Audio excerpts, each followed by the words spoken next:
What's happening, hardscapers? This is episode 85 of the How to Hardscape podcast, where we talk to you about how you can start and grow your hardscaping business. And today we're joined by Britt Dowd. He is the owner of Green Again Lawn and a host of the Lawncare Leaders Podcast. We talk to him today about business and life and get deep right off the bat with these questions. So be sure to tune in and check out his podcast. I was on his show later last month, so you can check out that episode as well as many other episodes that he's got releasing on a regular basis now over there. So without further ado, here's our interview with Britt Dowd. Today we're joined by Britt Dowd. He is the host of the Lawncare Leaders Podcast and owner of Green Again Lawn. Britt, thank you so much for joining us. Hey, Mike, it's my pleasure. Appreciate you having me. Britt, let's just get started to get some context about yourself and your, entrance into this industry. Can you give our audience a little bit of a summary about how you started your business, whether it was Green Again Lawn or your introduction into the green industry as a whole? Yeah, Mike, I can do that for sure. So just to give you guys a little background on who I am, what I'm about, I've got a wife, been married now, coming up on, this will be our 9th year. We've got 2 toddlers, and we're busier than ever. We live on 40 acres here just south of Kansas City, and it's kind of like our hobby farm. It's our little slice of heaven, and that's just a little bit of background on me. Go Chiefs. We're getting ready to take our 2nd Super Bowl, so that's good. But yeah, we reside here in South KC. Our shop for Green Again Lawn is in South Kansas City as well. But I got into the lawn and landscape industry, and it's no surprise. Like, everybody seems to enter somewhat the same, a good majority of us. But I think it was like I asked my dad for a pair of basketball shoes because growing up, my brother and I, literally all we did was play basketball, like 24/7. So I think I went and asked him for a pair of basketball shoes, and like any good father should, he said no. And I was like, what? He was like, no, you can't. You can go out and earn some money and buy your own pair of shoes. And so I was like, okay, well, what am I supposed to do? I looked around.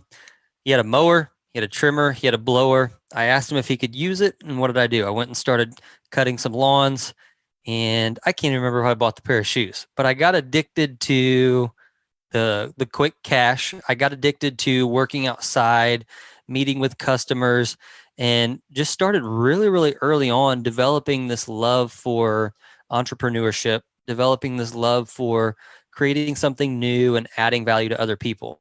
And what's funny, in those early days, I actually started with a push mower and my mom's purple minivan. And that just led into me going and helping my uncle one summer, made enough cash to buy some equipment, and that put me in business from high school all the way through my college years, and kept my business going in spite of playing sports. I played college basketball for a little bit. I wasn't that great, but I did do it. But I still had my mowing accounts. And I met my now wife, Brooke, in college. And when I met her dad at the time had been in the green industry for 20 plus years. And he saw me as this young punk kid with long hair, cut up jeans, mowing lawns with a Ferris belt drive walk behind mower. And he was like, shoot, if this dude's going to marry my daughter, my oldest daughter, I'm going to have to teach him some things. And praise the Lord that he did, because he started to teach me the value of technical skills and the value of professionalism. And every time you add a technical skill, it adds a layer of professionalism. And therein lies the profit.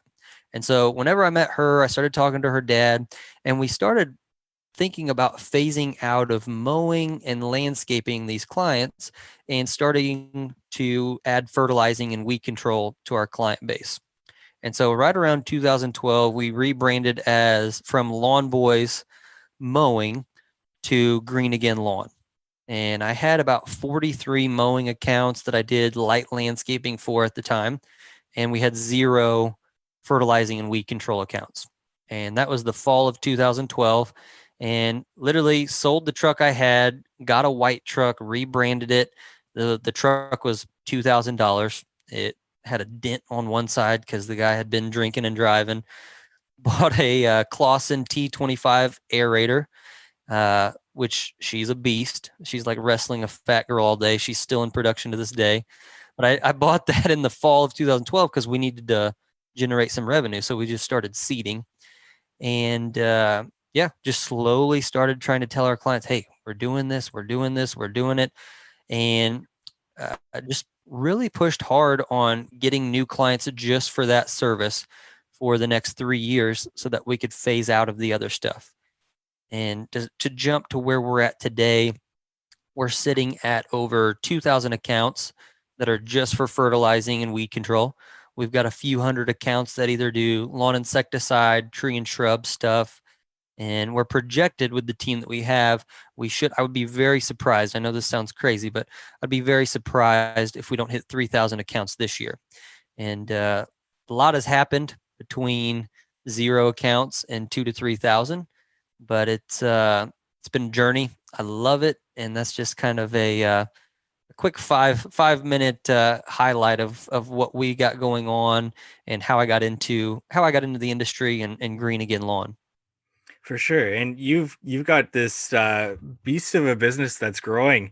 And I kind of want to get into a little bit of your personal life, because that does interest me personally moving forward as in a marriage and everything, and ask you, how do you juggle being married with kids and this business that you're trying to grow? You mentioned you're getting to hopefully 3,000 counts this year. That's a lot to manage. That's a lot to, put forward in your business, as well as still have time for the wife and kids. So where does this balancing act come into play? Do you have boundaries set in place with your wife, or is this like the time in place in your life that you just need to go, and that will come later? That is a really good question, Mike, and a really deep question. I'm going to pass on that one. Is that all right? Yeah, no, totally fine. I'm just kidding. I'm just kidding. Okay. So you're like, oh snap, this never happened before. I'm just pitching it right back over the net to you, Mike. Yeah. Okay. So let's try to tackle this in bite-sized chunks. Number one, I'm a believer, and I run my business and my personal life all off of faith-based principles. And so I would tell your audience, number one, you got to know who you are in Christ. And secondly, after that, you're going to fail. You're going to fail. So don't let the fear of failure stop you from correcting a mistake that you made. Don't let the fear of failure stop you from taking that next jump in your business. So that's the second point. Running it off of faith-based principles, in the beginning, it kind of went down to me. There's a Bible verse that says you have to take care of you and your family first, or you're worse than an unbeliever. And I think that looks different at different points in your business. And so not judging yourself whenever you're having to work 12 to 15 hours a day, because you know that you're taking care of your family, and recalibrating when you get out of balance and apologizing a lot is key, because I've had times where I communicate great with my wife, but I'm also a guy, and 90% of the time I don't communicate great. I'm knocking down walls, I'm running a business. And so constantly recalibrating, constantly asking my wife, like, hey, how was this last season? How is this, next 3 months going to look like? Just constantly checking in and recalibrating, making sure that my schedule reflects the things that are most important to me. But one thing that I do think Brooke and I did a good job of is early on, we both knew that it would take extreme sacrifice to get where we wanted to go. Having 0 clients and 43 mowing accounts and wanting to buy a house and wanting to own land and wanting to have a family, that's not going to cut it. And so we both were in agreement. We are willing to push pause on any other need or want that is outside the business. And I kid you not, for 5 years, we didn't spend any money on anything. I mean, the occasional going out to eat or, taking her out on a random date, but not big vacations, not big elaborate vehicles. And I say this on our podcast, but for me, it was hard because she didn't even go get her hair done. And every woman has that thing that it's like, that's her recharge time that makes her feel like a woman. It makes her feel pretty. And so for 5 years, she would get offered from her mom to go and get her hair done. And it was just little things like that we were sacrificing so deep and creating such scarcity that my drive to win and my drive to make it work was greater than anything else. And so we were both on the same page with that. And I said the Bible verse at the beginning of this story because I believe in those moments when you're starting a business, if you've prayed about it, this is God's calling in your life, that's what you're supposed to do.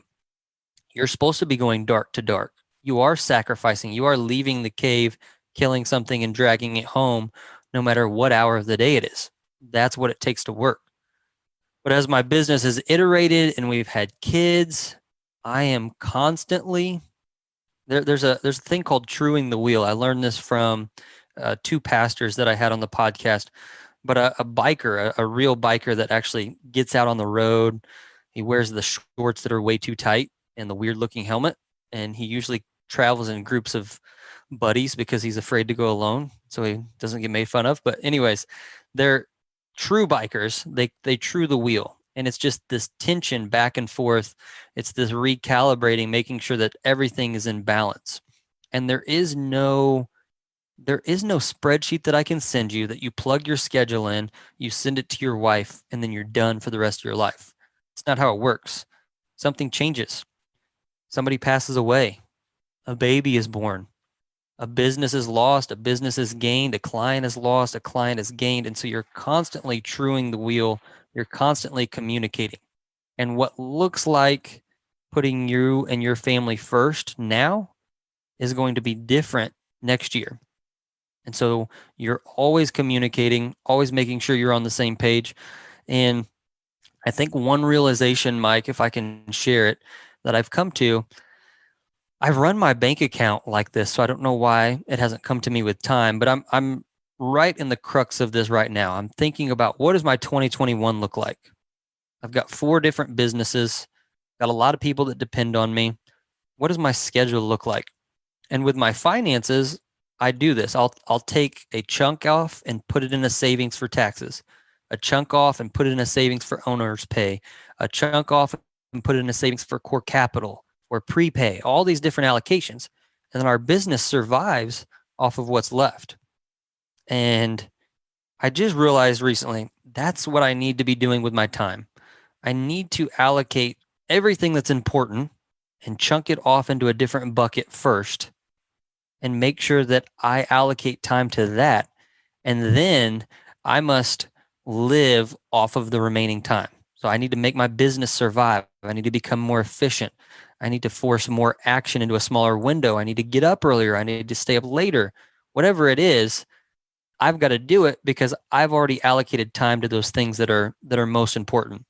And it's funny that we're talking about this, but I actually started doing that last night.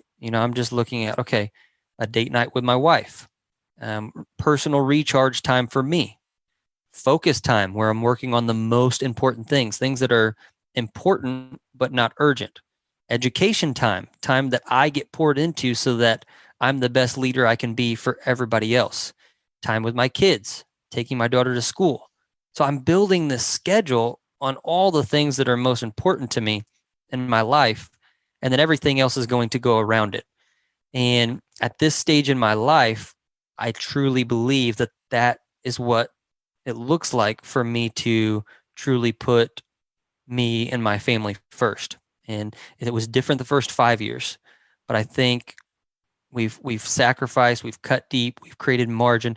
The next 5 years need to be a little different. I need to start allocating time into different buckets. So I know that was a long-winded answer, Mike, but hopefully that gives just maybe a couple tips for your audience if they're running a business with their spouse or they are married. Communication is key. You can't do it enough, and constant check-ins, especially with the seasonalities of our business, are key. Mm-hmm. Yeah, I like that you mentioned the time allocation and the fact that the next 5 years are not going to look like the past 5 years because you've created that margin in your business to allow for that. You also mentioned those different accounts that you have. Yeah. And I want to talk about that. That's interesting. Why not have just one business account where everything comes out of? What does that do for you to have those 4 different accounts and to allocate different things to those different accounts, and that, you know, the owner's pay is coming out of this account, this, everything moving around? What does that do for you? Okay, so this is a resource allocation topic. Where am I going to allocate resources? And when you're talking about resource allocation, there's 2 different mindsets. There is an abundance mindset or a scarcity mindset, and both can be good at certain times and both can be bad at certain times. And so what it's doing is you're allocating resources based off of abundance for your savings accounts. It's nice to have an abundant savings account when it comes time to pay taxes. It's nice to have an abundance mindset when you have a core capital account that you've slowly put money into, and now you know that's earmarked for reinvestment. So it's nice to have that abundance mindset when taking risks, when needing that money for whatever it may be. But it's also nice to have a scarcity mindset when it comes to running your business budget, your recurring expenses. It's nice to infuse a little scarcity into the situation, some forced scarcity, as I like to call it, when marketing. So next season rolls around. I'll be honest, my core capital account for Green Again for the first time in 10 years looks awesome. But do you think I'm going to go in there and tell our team, hey guys, we're sitting pretty. We've got this in the account. All of our 5 buckets are full. Core capital strong. Let's go out there and let's be average. Let's live abundant. No, I'm going to be like, guys, we're squeaking by. And if we don't bust our A's for 10 weeks, I don't know what it's going to look like. It ain't going to look good. At the very least, I'm going to be pissed off. So forcing scarcity on the operating expenses and on the operations is good. Forcing abundance by allocation of resources on the savings side is also good. And I learned a lot of these principles from the book Profit First. And he talks about the Parkinson's law. And the Parkinson's law is just a theory that says you're going to use the availability of whatever resource you have. So he gives the example of like a tray of cookies. If there's 5 cookies there, chances are those 5 cookies are going to be gone. There's 12 cookies there, those cookies are going to be gone. And so using that theory on, hey, if I got paid $50K last year, I'm going to use all $50K somehow. Next year, if I get paid $80K, do you think there's going to be an extra $30,000 laying around? No, not if you don't allocate the resources properly. You're going to live off of that Parkinson's law theory and use all $80K. I promise you'll find somewhere to put the $30,000. And so playing on that, your mind only sees what's in the operating expenses account because all this money comes in on a serving tray and is delivered first to the things that are most important and, the mindset of abundance. And then everything else you have to survive off of. And so it's always forcing that scarcity on the other end. Yeah, I love that. And I love that book, Profit First. I do like that you talk about that scarcity mindset, and hopefully none of your crew members or your employees listen to the How to Hardscape podcast so that they know that you're sitting a little bit pretty, so that they keep that scarcity mindset as well. But you also mentioned that you kind of rebranded back in 2012 when you moved from Lawn Boys to Green Again. Can you talk about how that, what prompts that rebranding? Is it that change in services that now you're moving to this service, so now you need to rebrand? But why not just keep the old brand and the recognition that comes with it? What thought process were you at in terms of rebranding the business and renaming the business? Yeah, good question. I'm always trying to think way far in the future. So sometimes that gets me in trouble, and other times it plays out great, just like it has for the rebranding. But first and foremost, Lawn Boys is copywritten by a mower company. So I was like, well, I don't know what size I'm going to get to, but I don't ever want to get in a position where I've got hundreds of clients that I have to tell, hey, we're changing our name. Secondly, didn't really like the name. And for me, a lot of people will think to themselves like, oh, it's not that important. It's just a name. But for me, a name says a lot. And so I wanted to brand us. When somebody saw our logo, when they heard the name, they had this idea in their mind of fertilizing and weed control. When you think of a lawn boy, you you don't really get the indication of a professional in the lawn and landscape industry. Like that's the thing that I wanted to get away from the most. I didn't want to be just the lawn boy. I wanted to be their guy. And so for me, green again lawn put a mental image in their mind. My lawn sucks. I need green again. And so that's what we wanted to do. We rebranded because one, it was copywritten. Two, we were going in a completely different direction. Three, we wanted to indicate professionalism and that we weren't just the lawn boy up the street. Gotcha. So getting into your services, you narrowed down to just fertilizer, correct? Yes, sir. Yep. Fertilizing, weed control, and we now offer lawn insecticide and tree and shrub programs. So why reduce the amount of services, or why transfer into this section of the industry, doing that fertilizer and no longer doing the cutting of the grass, or getting into the landscape installs? Why focus just on this section of the market? That's a good question. So number one, I had kind of the ace in my back pocket with my father-in-law, and he was willing to help me out a lot on the technical skills. And I can't overstate that enough. Like all of my identification abilities with weed control products, we've got grass types, weed types. Now we're getting into tree and shrub, which is a whole nother problem. He's helped me tremendously with that. So that obviously is one major factor in me ending up in just this segment. But the other is I also enjoyed it. I also loved, like, whenever we made the jump from just mowing to, oh, now we specialize in fertilizing and weed control, clients started to view me differently. They started to ask me different questions, deeper questions. And to be honest, I liked the competition. I liked the sport of that. I liked wanting to know. I liked failing and needing to learn something. I just, the going back to what you and I had talked about previously on my podcast, but it was the ability to not have a cap on myself. I just felt that even more so when I went from mowing to applications. The other thing is I default business owner more than technician, or more than wanting to become a horticulturalist or a landscape specialist or a designer. I have always defaulted business owner. And so whenever I saw the difference in profit margins and the difference in scalability of lawn applications compared to mowing, it was a no-brainer for me. So a lot of overhead on mowing, very hard to scale. And most of the time, whenever you start mowing and you add applications and you're landscaping, you're considered a one-stop shop.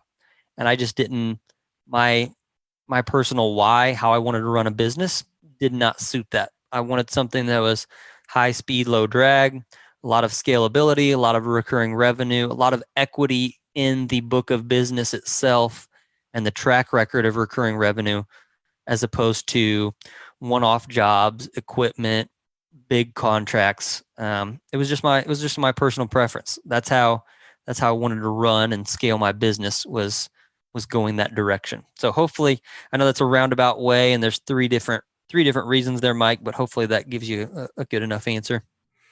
Yeah, no, absolutely. And I know this is called the How to Hardscape podcast, and it does feature green industry professionals like yourself and now and again. But these principles really do apply, like these business principles that really do apply to a hardscape company, a landscape install company.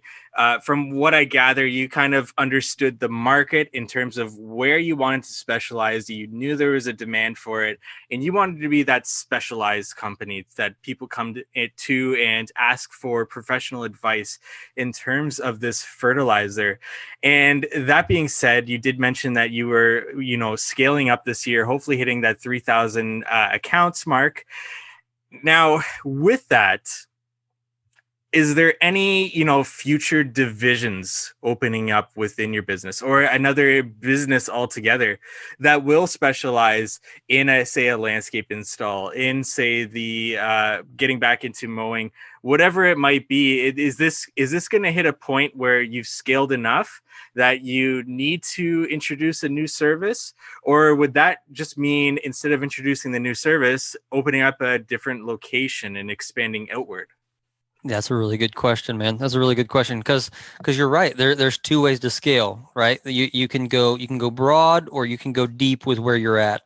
And what's funny is I'm going to do a little bit of both. We're in 2020, so next year 2021, we are going to make sure our leadership is ready to run operations almost completely without me. I'll be there. I'll be there to handhold and fix problems if they arise.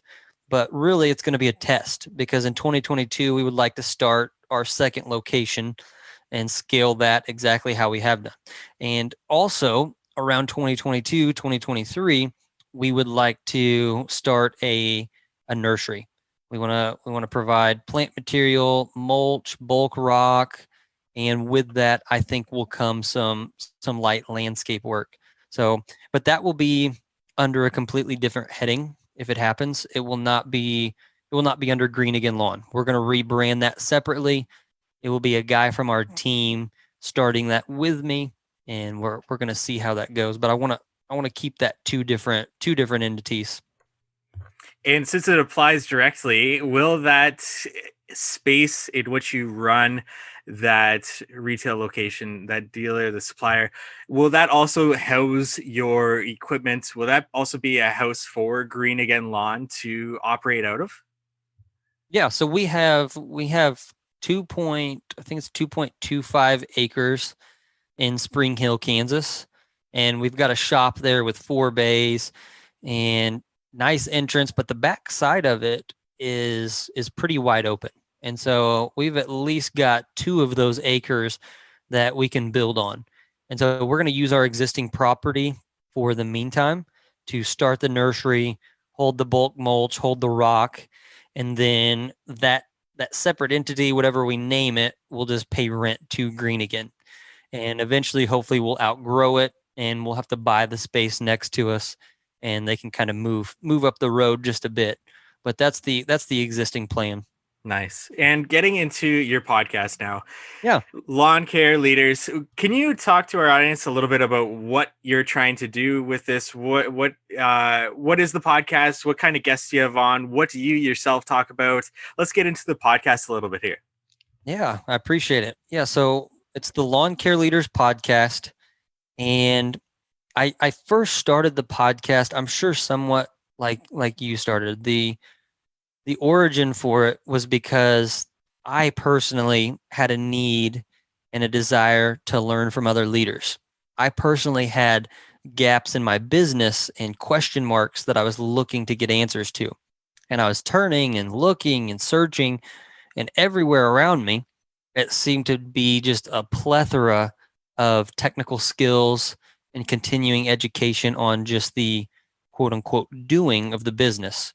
But I wanted to get strategic. I wanted to get out of the technical skills and get strategic on my business. And I was looking, and there was not a lot. There wasn't a lot for podcasts. There was a lot of general business stuff, but for our industry specifically, there wasn't a lot.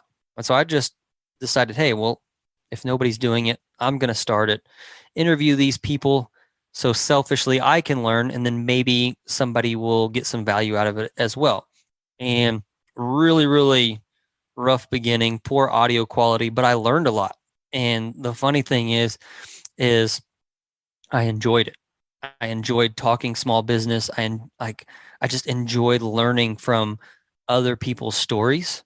I loved learning from their perspective and hearing their different unique circumstances and, oh, well, how does that relate to my business and what can I do to improve? I'm a big personal growth guy and a big business growth guy. So I got addicted to that. And really it spiraled into this brand that our entire mission is to add value to lawn and landscape professionals. And we have a ton of free content that we put out on Instagram, Facebook, YouTube, TikTok, and we're approaching 200 episodes on our podcast now.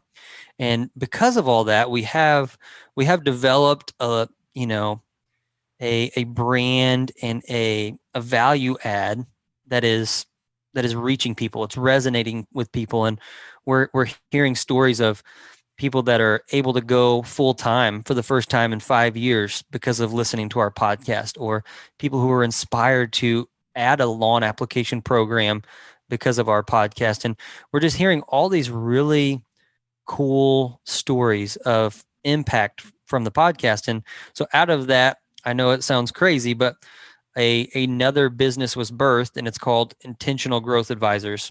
And it's a coaching and consulting company. I don't want to plug that too much, but we have listeners that want more help. They want to do biweekly calls. They want, a virtual CFO to come alongside them and help them with their books. They want operational advice.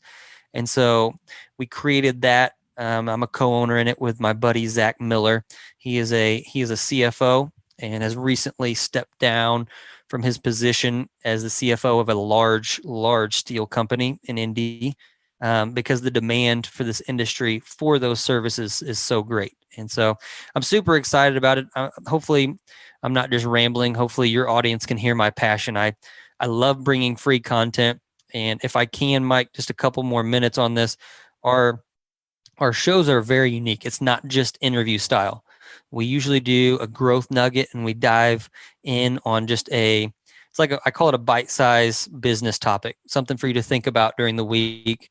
And then right now we have a special series, Tuesdays and Wednesdays, where we're chronologically going through the journey of business ownership with 4 business owners. We drop those every Tuesday, Wednesday. And Thursday is usually an interview, just like this, where you learn from somebody else's story.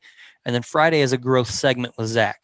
And that can get kind of heady, but we do a lot of financial advice, a lot of tax type stuff, operations around, hey, let's look at our actual versus projected, or how to track your profit margin, or how to better quote. And it's a deeper dive on those growth segments. But that's kind of the outline if your audience does come over and start listening. So getting into the business topics that you cover, whether it's you yourself, whether it is somebody that came on the show that just blew your mind with a little nugget, so to speak, that they gave you, or something you've picked up along the way and now you share, what is the biggest takeaway, the biggest nugget that you've heard or you've said on the podcast that you'd want to pass forward to our audience in terms of just business in general, or anything that you want to pass on? Ooh, that's big, man. That is big. I don't know that I can sum it up in just like one specific topic, because every person's story is unique, and you can learn something from someone. Like whoever it is, you can learn something, you can extract some value from their story and what they're saying. So I can't really narrow it down, but maybe for your audience, I think one common thread that I see in highly, highly successful people is what I call the success driver. And it's the things that I see that prove success over and over again. And it usually comes in the form of a vision. Okay. So it's the success driver. So if your audience can just picture being on that road, I always picture in my mind like that stereotypical movie scene where a car is driving down a highway and it's like a Arizona type scene, and it's hazy in the distance. And that's how I picture the success driver. So you're in this vehicle, but if you have a vision for where you're going, you at least know high level, how are we going to get there? We want to get from point A to point B. That is our vision. So highly successful people have a vision. Then they couple that with humility. And I say humility because that usually comes with a lot of other really good character traits like patience and putting others before yourself and caring for others before yourself. And all of those things translate into sales, marketing, team culture, payroll, incentives. And so humility is kind of the birthplace for all those. So you've got vision that is mapping your journey in the success driver. You've got humility, and then you have a deep work ethic. And that's kind of the fuel for the car. People that I see are pouring mass amounts of fuel into this car and punching the gas towards their vision. So it's those three simple things. And again, it's not like that is the key takeaway that every single successful person gives me, but it is kind of the common thread that I've been seeing a lot. Awesome. And Britt, I think with that, that's a good enough spot as any to come to a close here. Thank you so much for your time and joining me on the podcast. We got into a lot of heavy topics here, from, owning and operating a business with, wife and kids back at home, rebranding, as well as just that little nugget that you dropped on us there. Britt, thank you so much for your time. Michael, you're the man. I appreciate you, brother. And it's been my pleasure. I'm just going to give you the floor right now. Where can our audience go to find out everything that you've got going online right now so that they can check out more about you? Cool, man. Well, first and foremost, go check out the podcast because you'll hear us plug all of our hangout spots. Just Lawncare Leaders Podcast, Apple, Spotify, anywhere podcasts can be found. Go check that out.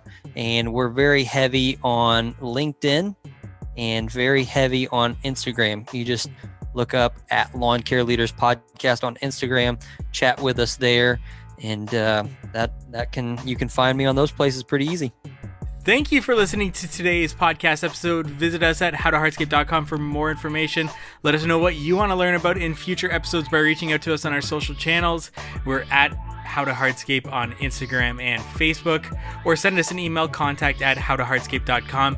We've been getting a lot of great suggestions lately on Instagram and through email, so keep those coming. Those really do help me know what I should be getting more into on this podcast. So thank you so much. And thank you to those who are sharing this podcast on a regular basis, whether that's on Facebook, whether that's on Instagram, and engaging with us there. That really does help as well. And it's good to speak and talk with you there. We'd also love it if you subscribe to our podcast, left us a rating and review if you're using Apple Podcasts.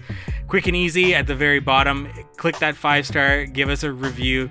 That also helps us with traction with this podcast and getting more great guests on this show to deliver you more value. We look forward to meeting with you next week on the How to Hardscape podcast.